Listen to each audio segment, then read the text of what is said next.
4 secondes. 5, 4, 3, 2, 1, impact. Bingo! Godfather. Godfather. Siege 1-1, flight level 240. Callsign Siege 1. Le succès de toute opération aérienne, qu'elle soit d'ordre tactique ou stratégique, repose sur la maîtrise totale de l'espace aérien adverse. Seulement voilà, les opérations aériennes récentes au-dessus de la bande sahélo-saharienne, en Libye ainsi qu'au Levant, sont menées dans un ciel vide d'opposants. C'est certes l'apanage des conflits dits asymétriques de notre époque. Mais si jamais dans un futur proche, nos forces aériennes et celles de nos alliés venaient à faire face à un environnement non permissif, et ce dès le premier jour d'un conflit, ces forces aériennes, celles avec lesquelles nous travaillons le plus souvent, l'US Air Force et la Royal Air Force, seraient-elles justement totalement interopérables pour résister dans un contexte air-air agressif, voire hermétique? Nos trois armées de l'air disposant des outils les plus modernes au monde ont conduit ensemble, dès 2010, une étude visant à entretenir, à renforcer nos capacités communes, à pénétrer en premier dans un espace aérien fortement défendu et d'y survivre en partageant nos savoir-faire mutuels. Le fruit de cette réflexion à trois a vu le jour sur la côte est des États-Unis, sur la base aérienne de Langley en Virginie au mois de décembre 2015, sous la forme d'un premier grand exercice, le Trilatéral Exercice Initiative. 6 rafales de Saint-Dizier et de Mont-de-Marsan armées par 115 personnes ont ainsi traversé la petite mare placée entre l'Europe et le Nouveau Monde, non pas pour réinvestir la place de Yorktown sous les ordres du général Lafayette, mais plutôt pour travailler de concert avec nos alliés pour devenir encore plus forts ensemble. À la manœuvre, le général de brigade aérienne Philippe Lavigne, directeur de l'exercice pour la partie France, et en anglais s'il vous plaît. Bienvenue sur la base aérienne de Langley, la maison du F-22 Raptor. L'armée de l'air française a déployé un détachement ici pour participer au premier trilatéral exercice initiative. 3 dates. 2010, début du partenariat stratégique trilatéral entre l'armée de l'air française, la Royal Air Force et l'US Air Force. 2013, l'armée de l'air française a exprimé le besoin de s'entraîner à une des missions les plus complexes qui soient, la mission d'entrer en premier dans un environnement non permissif.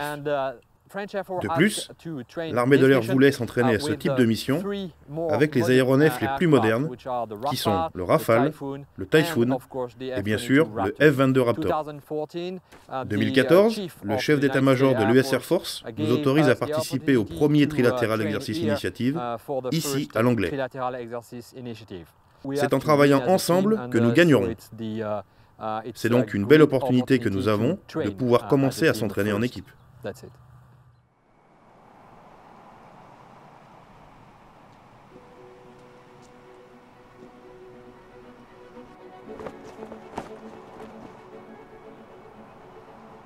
Un peu d'histoire.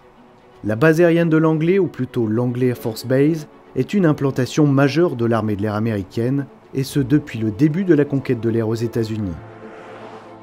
C'est en 1916 que le NACA, National Advisory Council of Aeronautics, futur NASA, installe en Virginie un terrain d'aviation au profit de la recherche aéronautique et des toutes jeunes forces aériennes de l'armée de terre et de la marine américaine en cours de formation.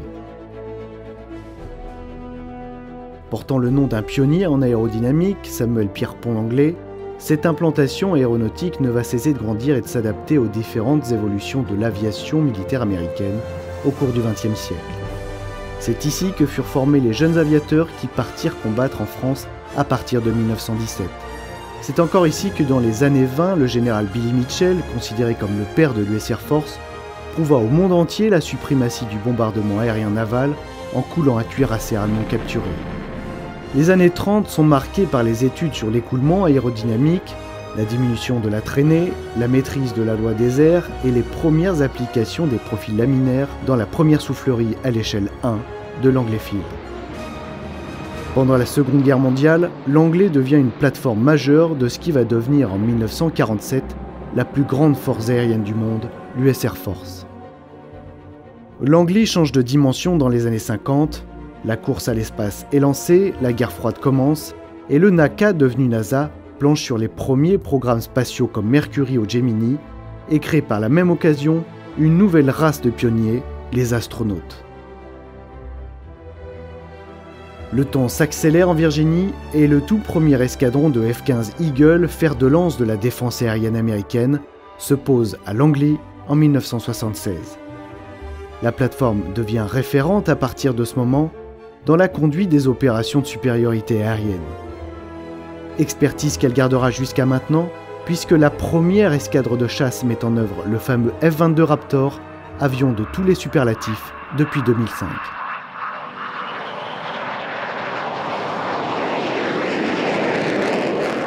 Le Raptor, c'est une grosse bête à la sauce US. Au sol, il est pâteau, trapu, posé sur son petit train d'atterrissage. Il émet des sons, des grognements, des ululements comme un monstre préhistorique en quête d'une proie. Issu des Black Programs de la firme Lockheed Martin, il a été conçu dans les années 90, initialement comme un pur chasseur. On ne sait pas grand-chose de cet avion, tant son développement et son utilisation sont gardés top secret. C'est d'ailleurs ce qui en fait un mythe, voire même une machine de guerre un peu mystique.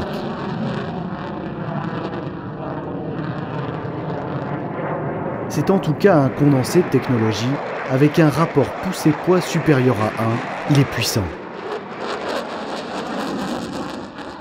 Il est agile grâce à la poussée vectorielle de ses moteurs. Ses formes improbables et son armement emporté en soute en font un chef-d'œuvre de la furtivité. Avec cet avion, l'US Air Force est rentré de plein pied dans le XXIe siècle. Il n'a pas d'équivalent, ses concurrents directs de 5e génération seront russes ou chinois, mais ils en sont encore au stade du développement. Alors justement, on parle d'aéronefs de 4e ou 5e génération sans trop savoir pourquoi. Pour faire court, la 5e génération de chasseurs correspond aux avions conçus dans les années 90. Notre Rafale nationale se situerait entre la 4e et la 5e génération grâce à ses évolutions et mises à niveau installées au cours de sa vie opérationnelle, comme par exemple son nouveau radar à antenne active.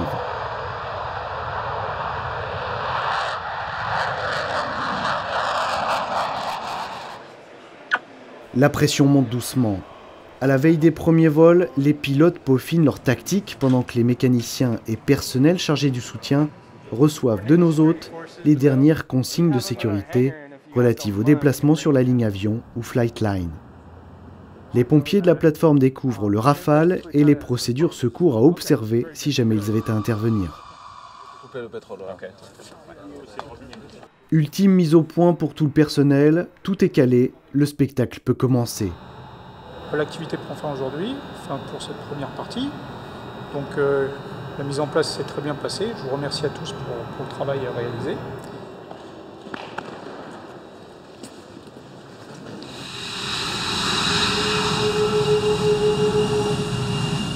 Et quel spectacle! F-22, Typhoon et Rafale se réveillent à l'unisson pour un défilé grandiose et assourdissant. L'air de Langley se remplit du son des M88, Pratt & Whitney et autres Rolls-Royce sortant de leur torpeur. Première phase de l'exercice, une mise en jambe, on s'échauffe avant l'effort en effectuant des missions dites simples, à vue, pour des combats en duel, voire à 2 contre 2. Le but est que chacun se familiarise avec les zones de combat au-dessus de l'Atlantique, le contrôle aérien américain et les domaines d'évolution de chaque aéronef. Le concept du fly safe prend alors toute sa dimension. Les avions sont lisses, ils n'emportent aucune charge externe afin de ne pas perdre d'énergie lors des manœuvres serrées. S'affronter en dogfight au-dessus de la côte est des États-Unis avec ce qui se fait de mieux au monde en termes d'avions de combat n'arrive pas tous les jours. Cela promet des bagarres monumentales qui vont marquer les esprits et surtout des débriefings épiques que seuls les chasseurs peuvent produire, qu'ils soient français, anglais ou américains. Il s'agit en fait de ce qu'on appelle des BFM, donc c'est du combat tournoyant, du combat à vue, combat tournoyant. Donc là on est l'un contre l'autre, donc le Rafale contre le F-22 ou le Rafale contre le Typhoon, mais ça c'est juste pour s'échauffer et pour découvrir les zones, l'environnement aéronautique ici. Et en revanche, à partir de mercredi, donc dans 3 jours, eh bien, ce sera des missions avec les F-22 et les Typhoon contre ce qu'on appelle des agressors.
Contact North Group High 10, close 115, 5920.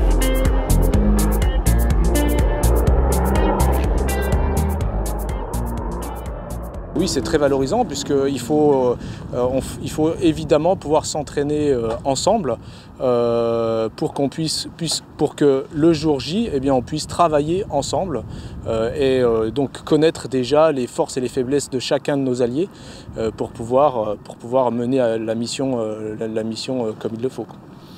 Très bien, donc débriefing maintenant? On va débriefer d'ici 1 heure à peu près, oui.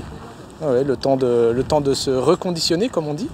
Et puis voilà, la différence avec Red Flag, c'est qu'ici on s'entraîne au-dessus de la mer, donc on a la chance de porter des combinaisons étanches qui sont pas forcément très confortables, mais bon, voilà, donc il faut se reconditionner et ensuite on va aller débriefer. Ok, bon courage, à plus tard. Merci beaucoup.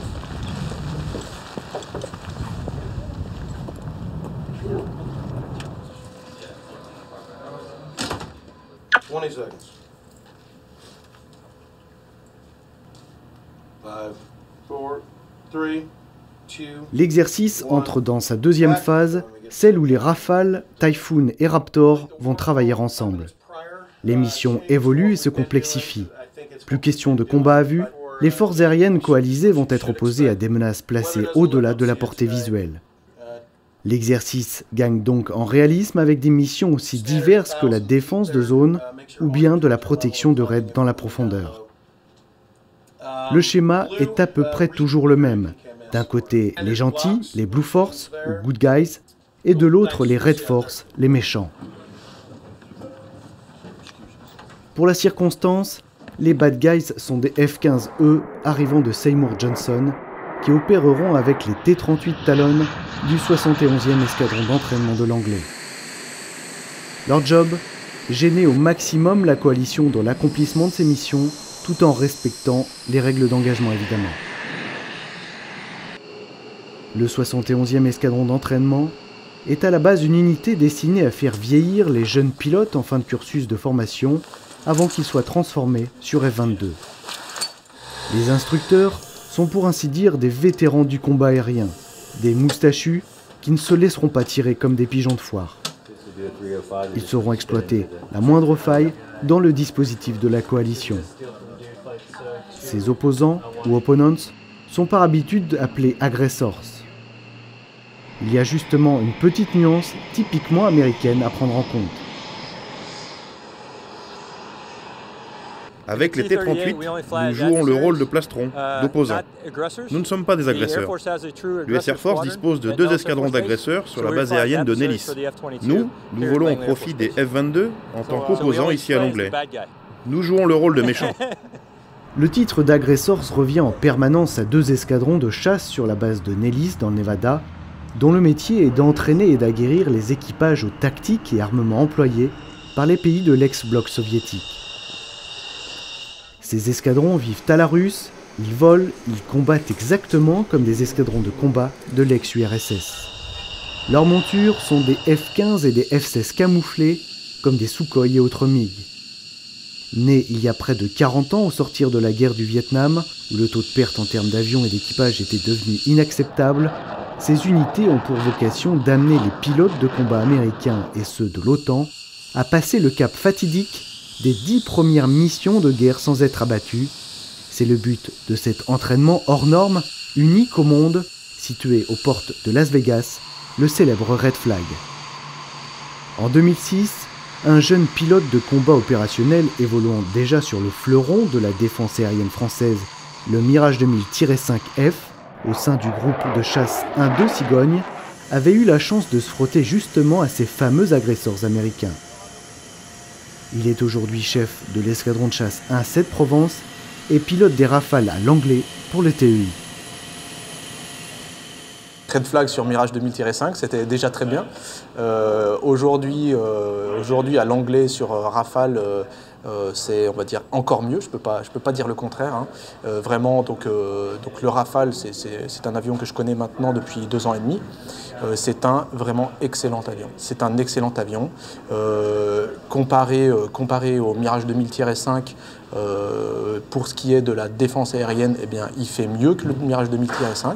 Il a une autonomie supérieure, il a des capacités sensorielles, on va dire, supérieures. Et puis ben, sa grande force, c'est qu'il peut faire à la fois de l'air-air et de l'air-sol. Donc c'est quand même un bonheur de réussir à faire ce genre de mission qu'on appelle donc swing roll, puisque généralement quand on fait une mission de bombardement, on est avant tout, on va dire pendant 99% du temps en mission RR, donc on a l'état d'esprit RR, et puis juste quand on s'approche de la cible, là on change et on se met donc en mode air-sol, on tire nos bombes et ensuite on revient en mode RR. C'est vraiment très appréciable de pouvoir effectuer ces changements aussi rapidement que ça.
Notre job à nous, c'était de tenir la partie nord de la zone, donc sur la ligne de défense en symétrie avec les Eurofighters, et surtout pour permettre au F-22 de prendre en compte tout ce qu'on n'aurait pas nous targeté, donc faire nettoyer en fait la zone devant lui et lui permettre ensuite de rattraper les morceaux et de ramener les ennemis chez eux.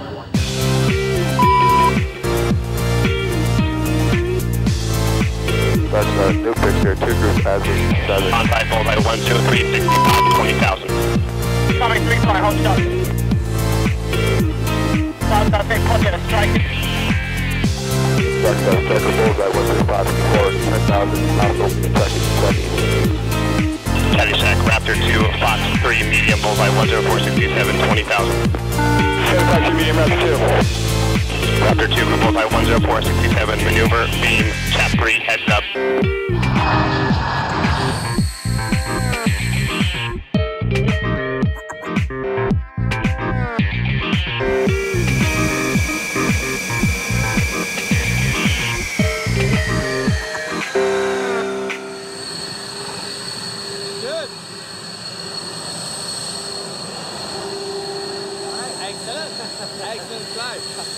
C'est magnifique, de toute façon c'est toujours magnifique de voler pour un chasseur.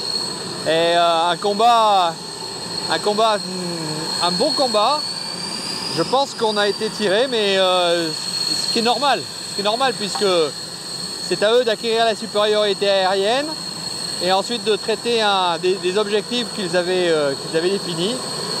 Et vu le niveau qu'ils ont atteint, il est normal qu'ils réussissent la mission. Bravo à eux. Alors c'est complètement similaire à ce qu'on fait en France, ce qui est assez rassurant puisqu'on voit qu'on s'entraîne finalement très correctement en France et qu'on est complètement interopérable avec les Eurofighter et la 22 notamment. Il ne faut pas quelque part s'endormir sur nos lauriers. Il faut penser aux engagements de demain où par exemple, et c'est bien le thème majeur et principal de cet exercice, où la supériorité aérienne ne serait pas acquise. On a peut-être pris trop l'habitude de se dire finalement la supériorité aérienne elle est acquise. Ça ne sera peut-être pas le cas sur nos prochains théâtres. Le mot de la fin reviendra bien évidemment aux différents acteurs de ce premier grand exercice trilatéral.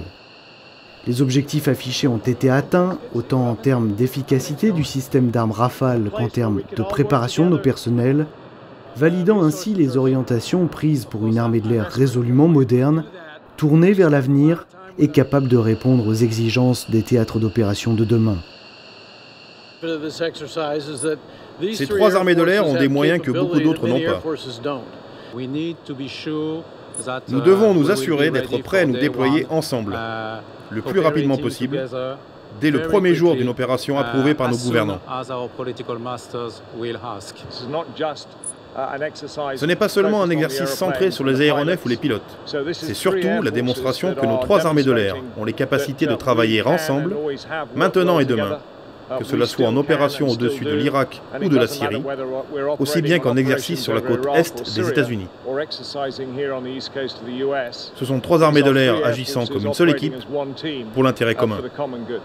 Mais au-delà de toutes ces considérations, TEI a été le théâtre d'une formidable aventure humaine, riche en rencontres et en échanges, soudant encore plus les liens de confiance et d'amitié avec nos alliés britanniques et américains, pour être encore plus forts ensemble.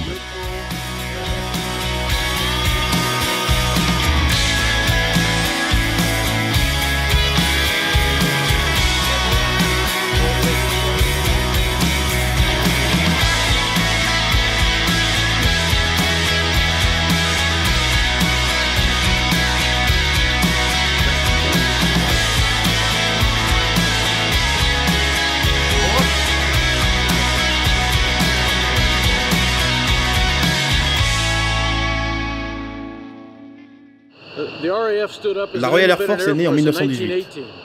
L'armée de l'air française est née en 1934. Et l'US Air Force est née près de 13 années plus tard, en 1947.